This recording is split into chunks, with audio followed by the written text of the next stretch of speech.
যে দেশের van driver, রিক্সার ড্রাইভাররা সারাদিন কষ্ট করে 800 টাকার জন্য, অথচ ফজরের 2 রাকাত সুন্নত দুনিয়াতে যা আছে এর চাইতে বেশি, সে ফজরের 2 রাকাতে যায় না 800 টাকার পিছনে। কোনদিন কি এদেশের আমার দরিদ্র মুসলমানরা কি ভেবেছে যে দিনে 12 রাকাত সুন্নতে মুআক্কাদা, ফজরে 2, জোহরে 6, মাগরিবে 2, ইশায় 2, এই 12 রাকাত সুন্নত যে পড়ে আল্লাহ তার জন্য জান্নাতে ঘর নির্মাণ করে, কয়জন নিয়েছে বেনিফিট? কতজন ইসলামে এটা মুখে লাভ?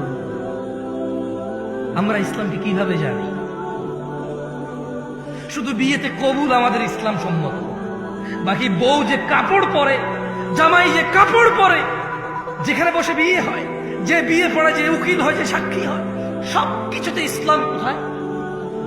মুসলমানের বিয়েতে ইসলাম কোথায়?